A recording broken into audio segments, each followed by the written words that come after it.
निकाय चुनाव को लेकर प्रत्याशियों की तैयारियों को तगड़ा झटका लगा है। निकाय चुनाव को लेकर आरक्षण सूची जारी होने के बाद लोग अधिसूचना लगने का इंतजार कर रहे थे। आरक्षण के अनुसार प्रत्याशियों ने अपनी दावेदारी भी जतानी शुरू कर दी थी, लेकिन शुभ मामला कोर्ट में पहुंचने के बाद सब धरा रह गया। आरक्षण का मामला कोर्ट में पहुंच चुका है। इलाहाबाद हाईकोर्ट की लखनऊ खंडपीठ ने प्रदेश में स्थानीय निकाय चुनाव की अधिसूचना जारी करने पर 20 दिसंबर तक के लिए रोक लगा दी है। आपको बता दें, 5 दिसंबर को जारी अंतिम आरक्षण की अधिसूचना के तहत न्यायालय में जनहित याचिका दाखिल कर दी गई थी, जिस पर सुनवाई करते हुए 14 दिसंबर तक के लिए पहले रोक लगाई गई और बाद में जब सरकार ने जवाब समय से नहीं दिया तो उस पर 20 दिसंबर तक के लिए रोक लगाते हुए सरकार को 3 दिन का और वक्त दिया गया।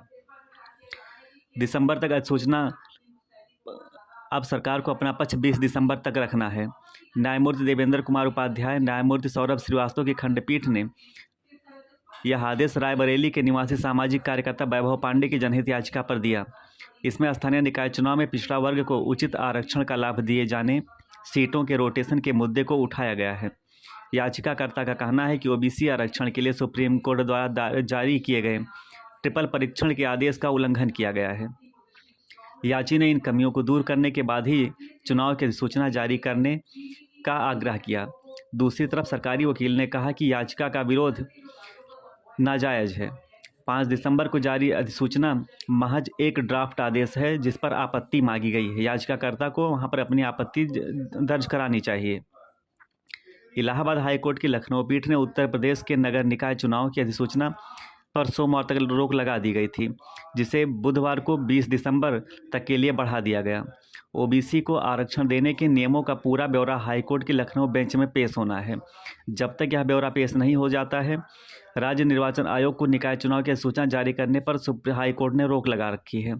आपको बता दें, उत्तर प्रदेश में कुल 17 नगर निगम, 200 नगर पालिका, 445 नगर पंचायत का चुनाव होना है, जिसमें 17 नगर निगम में मेयर पद के लिए 2 सीटें अनुसूचित जाति के लिए आरक्षित हैं। इसमें 2 सीटों में से 1 सीट महिला के लिए रिजर्व रखी गई है।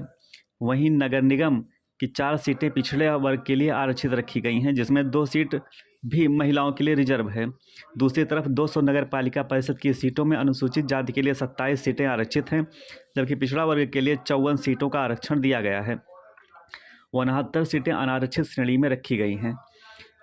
महिला के लिए 40 सीटें अभी आरक्षित की गई हैं।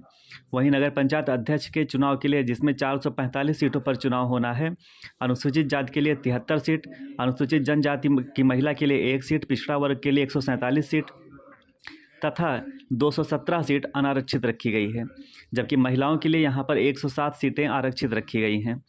राज्य निर्वाचन आयोग 760 नगर निकाय चुनावों की तैयारी कराने में जुटा हुआ है। वर्ष 2017 में आयोग ने 36 दिनों में यह चुनाव संपन्न करवाया था। सूत्रों के अनुसार हाईकोर्ट का रुख साफ होते ही 20 दिसंबर के बाद कभी भी अधिसूचना जारी की जा सकती है। कोर्ट ने कहा कि न सिर्फ शीर्ष अदालत का निर्णय, बल्कि संविधान की भी यही व्यवस्था है कि ओबीसी आरक्षण जारी करने से पहले पिछड़ेपन का अध्ययन कर लिया जाए। चुनाव आयोग की सिफारिशों के मुताबिक आरक्षण का अनुपात तय करना आवश्यक है। किसी भी मामले में अनुसूचित जाति, अनुसूचित जनजाति, अन्य पिछड़ा वर्ग के पक्ष में कुल आरक्षित सीटों का प्रतिशत 50% से अधिक नहीं हो सकता।